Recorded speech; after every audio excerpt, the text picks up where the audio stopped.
Cool. So hello and welcome to my presentation today on the principles of interactive teaching in higher education with a focus on student engagement and inclusion.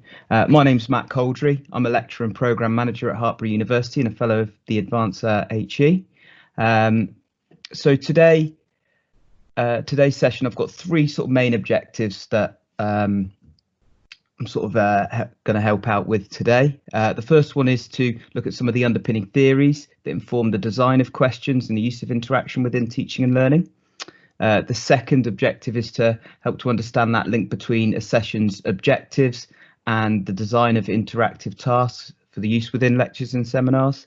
And then sort of the final objective is to understand the role that high stakes and low stakes questioning can play in the development of student learning and engagement within lectures and seminars, but also we're going to look more broadly at how it can help students to be engaged within their programs of study as well. So just to start off, I just want to talk about some of the underpinning theories, but the first thing I want to introduce is just this idea of what interaction is. And sort of the dictionary definition of interaction is this idea of two things influencing each other.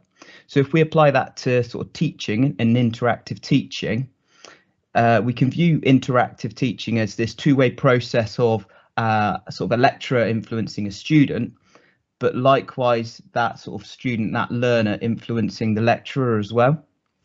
And we're sort of going to refer to that throughout this presentation today. The next idea that sort of underpins all teaching and learning really is this idea of constructivism and sort of the educational philosophy of constructivism. So constructivism is the idea that we learn new things, new ideas, and develop new knowledge and understanding through our sort of previous experiences. So if we think of that in terms of interaction, and interaction being about this reciprocal influence, then interactive teaching can be viewed as a tool to help us as sort of teachers and lecturers to understand our learners so that we can tailor some of the content to their perspectives and aid the learning and kind of build that learning upon the foundations of their experiences. The next idea that sort of underpins interactive teaching is this idea of assessment for learning. So where we get formative feedback within our teaching and whilst we're teaching and lecturing from the students on sort of how they're developing, how they're learning in order to sort of further inform our teaching and further inform the content that we're delivering and the way that we're delivering it. And that leads in nicely to these ideas of reflection in action and an idea called pedagogical tact. So reflection in action is sort of the reflections, the decisions that we make in the moment and how we sort of react to the assessment of our learners and the assessment of the information that we're getting from them. And pedagogical tact is sort of those decisions that we make in the moment, and they're often based on tacit knowledge and experiences. So if we can sort of reflect upon what we're doing better and sort of think about how we're integrating interaction into our teaching, we can make better informed decisions whilst we are actually teaching and delivering content. And then the next idea is this idea that Bloom presented in terms of Bloom's taxonomy, specifically focusing on the cognitive domain. And this is just a hierarchy of cognitive skills in order of sort of their complexity. So we can then react to the information that we get back from our students, and we can tailor the complexity of maybe further questions or further tasks or challenges we set students based on that kind of hierarchy of complexity.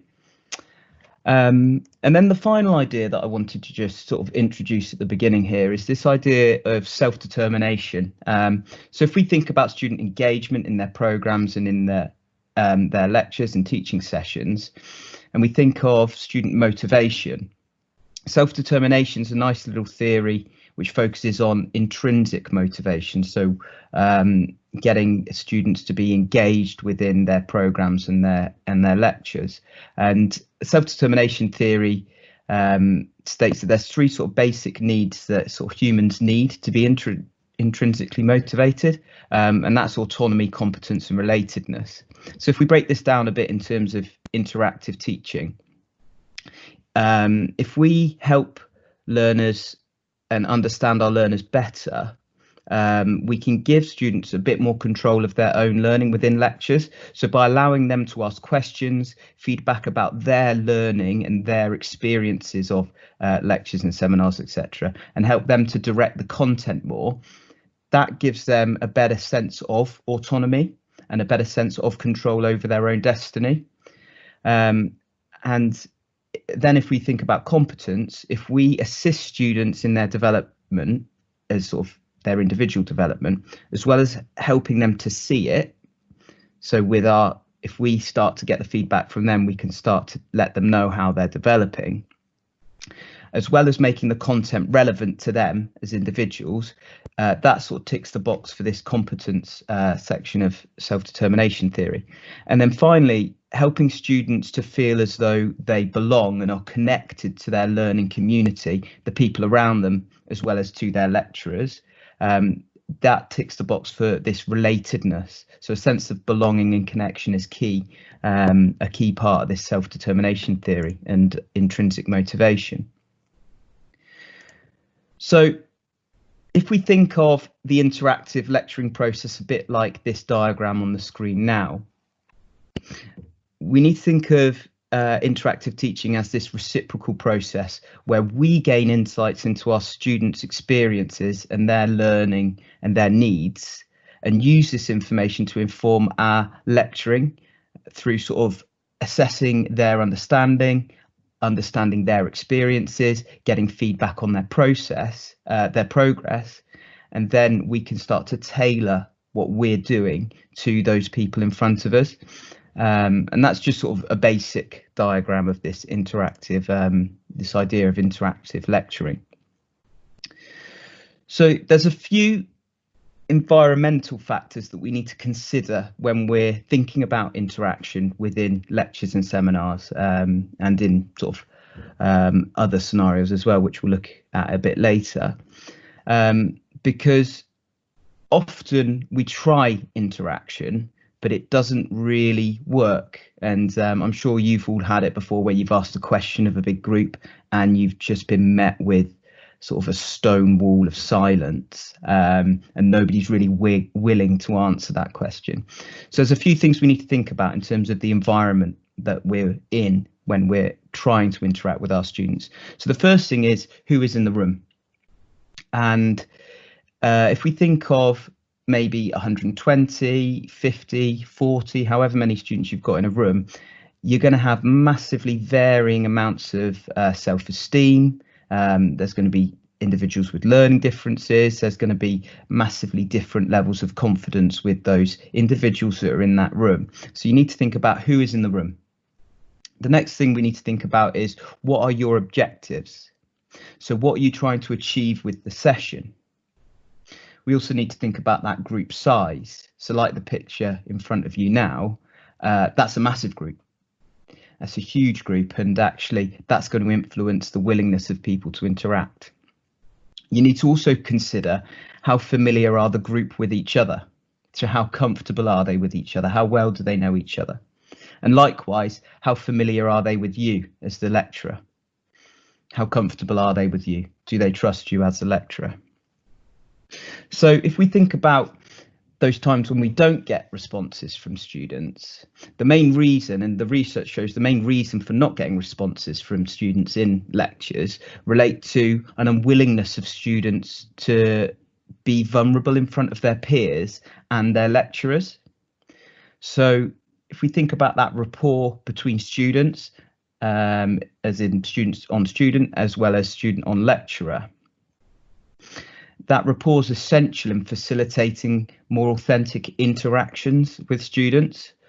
So a lack of trust, fear of embarrassment, and a lack of self-esteem all contribute to sort of individual students' willingness to interact fully and authentically within sessions. And that's where sort of high stakes questioning can be sort of a big no-no for certain students. So I've alluded to this idea of high stakes and low stakes questioning. So I'm just going to quickly define what I mean by that. So with high stakes questioning, this is when the stakes are high for a student. So when there's sort of quite a high level of risk for a student to answer a question or interact. So typically high stakes environments will be where students are required to answer in front of others, where they might be quite unfamiliar with a group, where the group size might be quite large, and where they're quite unfamiliar with a lecturer. Whereas low stakes questioning is sort of answering in private, being very familiar with a group, having a small group size, and being quite familiar with the lecturer. So when we're thinking about what kind of questioning and interaction we're going to be using, if we're thinking about using high stakes questioning, and if we're thinking about using requiring students to answer in a high stakes environment, we really need to think carefully about why we're doing this. So there's just a few questions that I would ask myself if I was going to think about using high stakes questioning. So the first one is the ability to speak with confidence in front of a group related to the module intended learning outcomes or the program's intended learning outcomes? And then if it isn't, so if they're not required to speak with confidence in front of a group as part of the course, I would ask myself, why am I requiring them to do it then? And if I haven't got a good answer to that, then I shouldn't be doing it. The next question I'd ask myself is it important for students to share their ideas with each other, in front of each other? And if that's a yes, then I'd sort of question, okay, are there other maybe less intense ways, less high stakes ways that students can share their ideas with each other, and maybe promote a discussion with that? The next question I'd ask myself is, have I created a safe learning environment? And we're going to look at this in a moment about how do we create a safe learning environment. But ultimately, that's our main responsibility, is to make students feel safe if we're expecting them to interact and contribute to our lectures. The next question I'll ask myself is, have I considered not picking on students who are unwilling? And if I do pick on students that are unwilling, I really need to question why I'm doing that, and why do I think that's the best thing to do? And again, if I can't clearly justify that, then I shouldn't be doing it. And the final question I'd ask myself is, will students have an opportunity to answer questions without calling out in sort of this high stakes manner?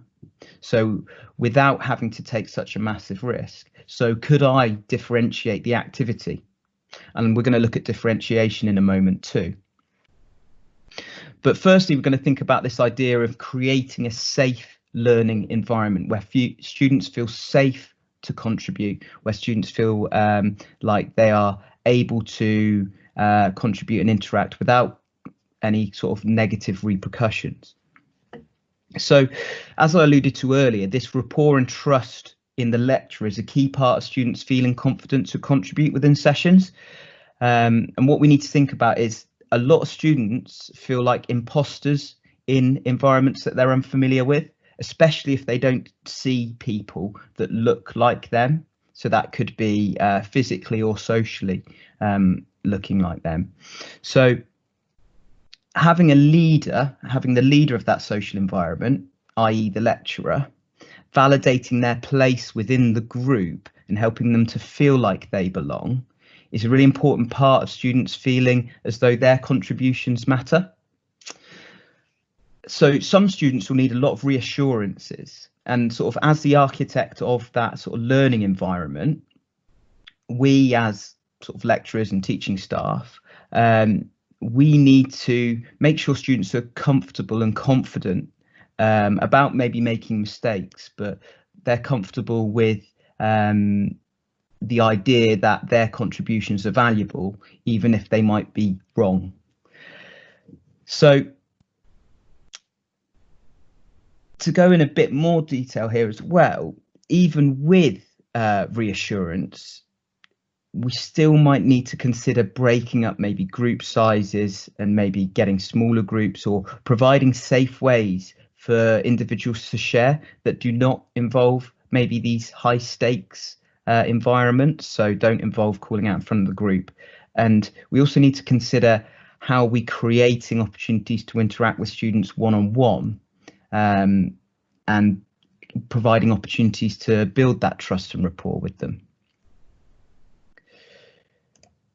So the next idea that sort of I alluded to in those questions that I'd asked myself about high stakes questioning is differentiation. So the idea that we can differentiate, so adapt and change things to take into account students with different needs and students with sort of varying levels of self-esteem, etc. So the first way in which we can differentiate is through the tasks. So could we use sort of high stakes questioning and low stakes questioning, for example? So is there a way that students can contribute in public and in private? And we'll look at some of the ways that we can maybe design tasks that allow students to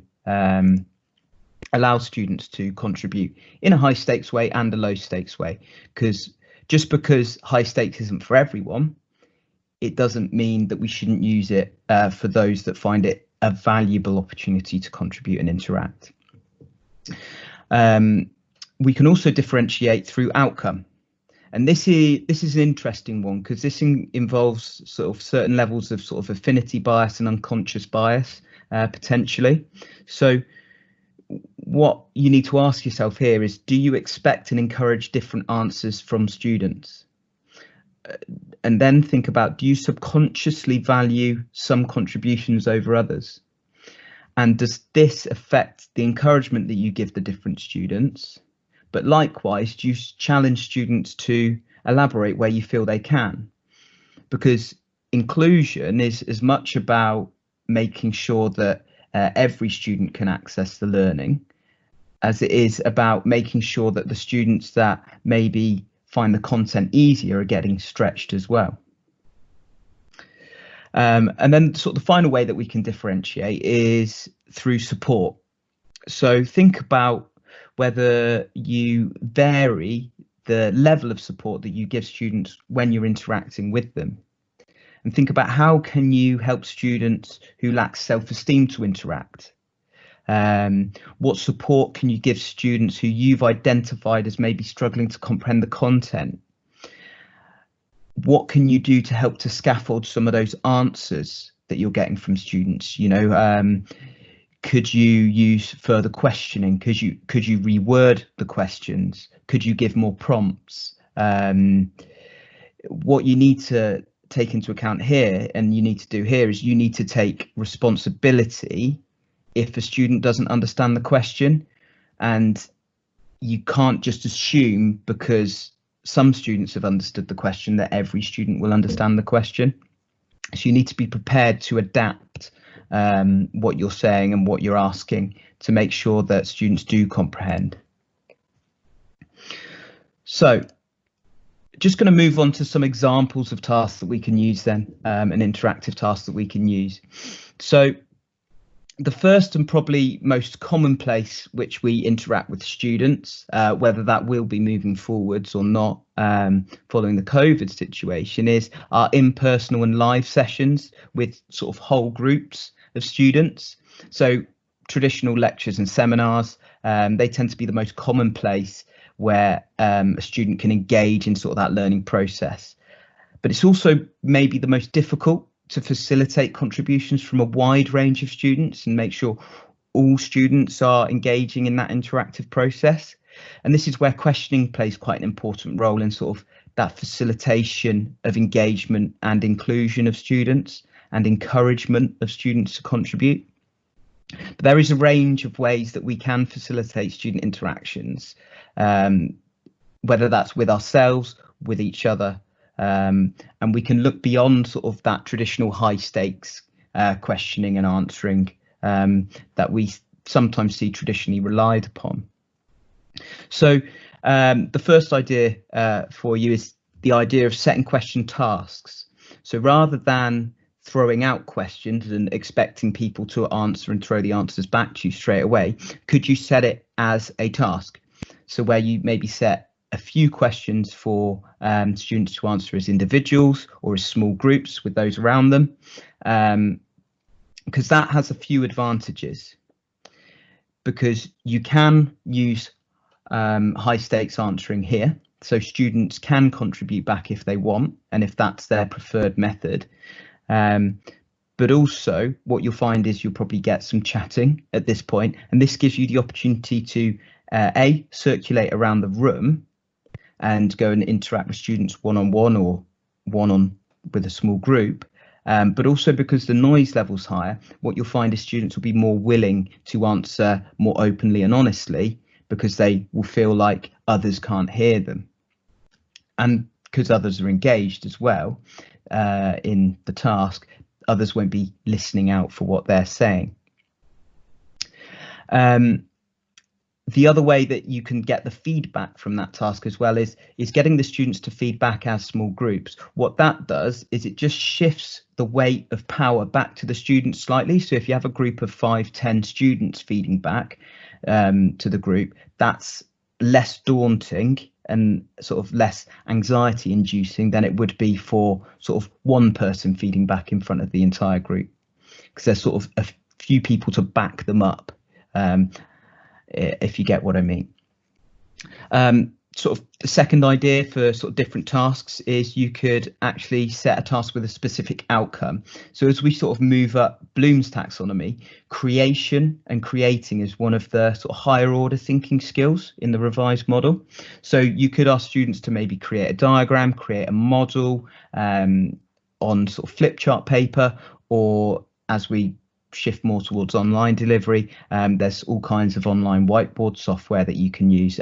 Mural is an example of some of the software that you can use there, and that allows students to create something, maybe collaboratively, but it also helps you to see and visualize their learning, and you can assess their learning and adapt based on what you're seeing.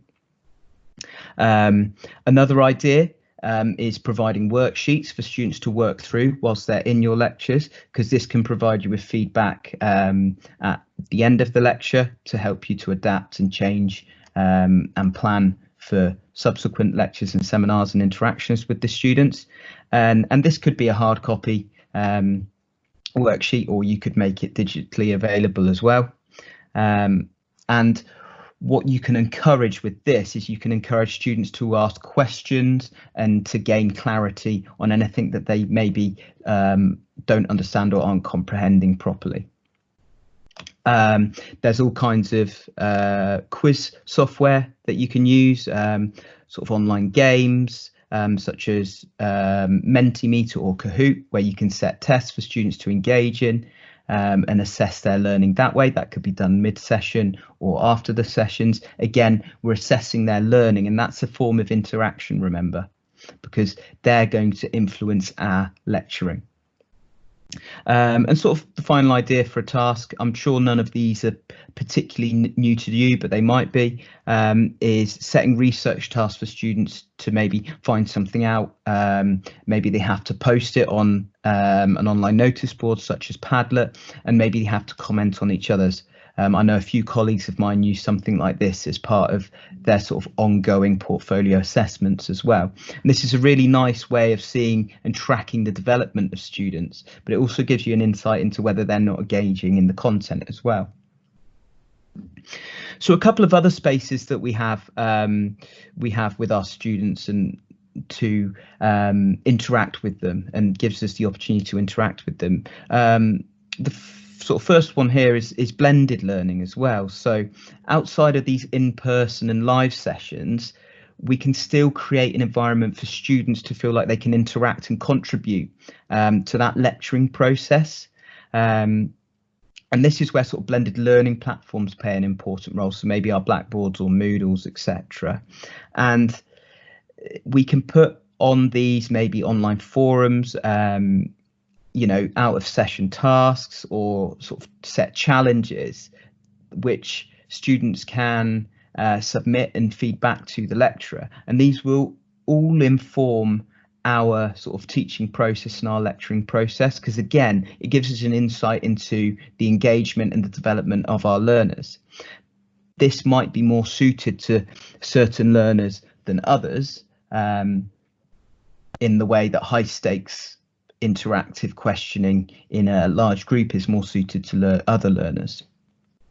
And then sort of the final space, but probably the most important space, and I didn't want to do a presentation on interactive teaching without mentioning this, is our individual and one-to-one spaces, so our tutorial spaces, and our chance to interact with students one-on-one. This is a really key space when it comes to building rapport and trust with our sort of individual students, and it also allows us to develop a bit of an individual understanding of each student within our cohort. And it's really important to consider that this might be the only space that a student feels comfortable to contribute within, and that's especially true for those sort of learners at the beginning and those students at the beginning of their higher education journey. So I'm just going to give you a quick example of sort of interactive session that I've delivered in the past, just to show how we can sort of go from session objectives to task design. So if we think about interactive teaching then as that two-way process of information sharing, and meaningful interaction requires us to receive meaningful feedback and information from our students, we need to think about what are the aims, objectives and outcomes of our sessions. And then we need to consider what information do we want from our students. So this is just an example from a module that I deliver called Sports Leadership. It's a module that looks at developing an understanding of communication skills as a leader, and also some leadership skills as well. But because obviously I'm a sports coaching lecturer, a lot of the theory that we study has to be applied by our students and shown to be sort of useful to them, because it's quite an applied degree program. So these are just two very basic learning objectives from this session that I deliver on the ideas around rhetoric. So the first objective is for students to understand what rhetoric is and some of the components of speaking well. But also the objective is to be able to apply rhetoric to their own speech, so to the students' own speech. And for this session, I just break it down into three little sections. So the first is more of a traditional lecturing kind of part, which is introduction of the theoretical concepts, a bit of an overview of what the components of rhetoric are. We actually do have quite a lot of interaction in this bit as well, because we watch videos. Students have a task sheet where they pick out where somebody who's delivering a speech in the video is using some of the ideas from this theoretical concept of rhetoric, and then they feed that back. It's important to note here, this is a second year group. This will be a group that I will have taught for a year and a half, and I will have a very strong relationship with, but also they'll have a strong relationship with each other. So I can go straight in with a highly interactive session like that, where they're confident to feed back in front of others. They still feed back as groups, but that's there's a bit of context to that. We then go into a task. This is always a really interesting one. Those of you that know Hartpury University know that we have a very strong rugby programme. We also have a football programme that's starting to get pretty strong, but we also have all kinds of other sports programmes as well, especially sort of equestrianism. So I split the group into three different groups. The first one has to argue in favour of football being the best sport. The second group has to argue in favour of rugby being the best sport, and the third group has to argue that neither are the best sport. I let students self-select here. I don't make the footballers argue in favour of rugby. And here it gives me the opportunity to set them off on a task. They have to create arguments and speeches based around the ideas of rhetoric to get involved in this debate. So whilst they're doing that task, I can circulate the room, interact with them either one-on-one or with small groups. It helps me to assess their learning. It helps me to probe and develop individuals, and it helps me to stretch that learning with the individuals that need to be stretched. And then when we actually have the debate, I'm assessing how they've developed, how they've understood, how they're able to apply the ideas that we've discussed to themselves.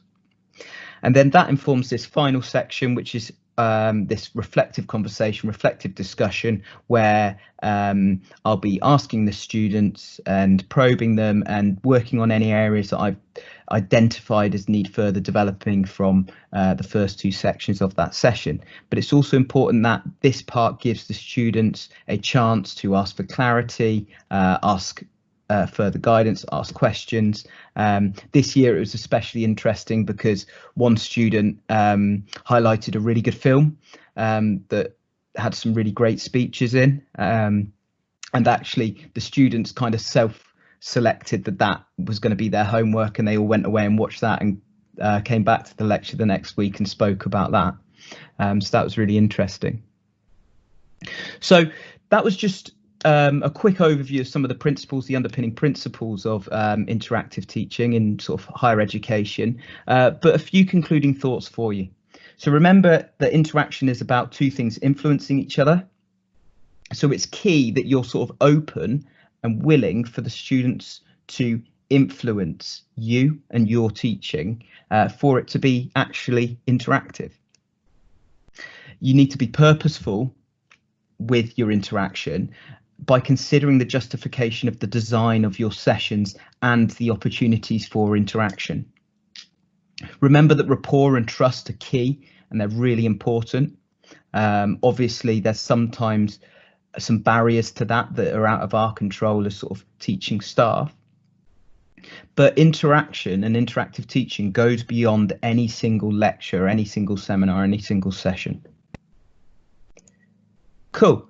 Thanks for listening. If you want to get in touch, I'm always happy to discuss further or, get feedback. My email is matt.coldrey@hartbury.ac.uk, or you can ping me a tweet on Twitter. My handle is just @mattphysed.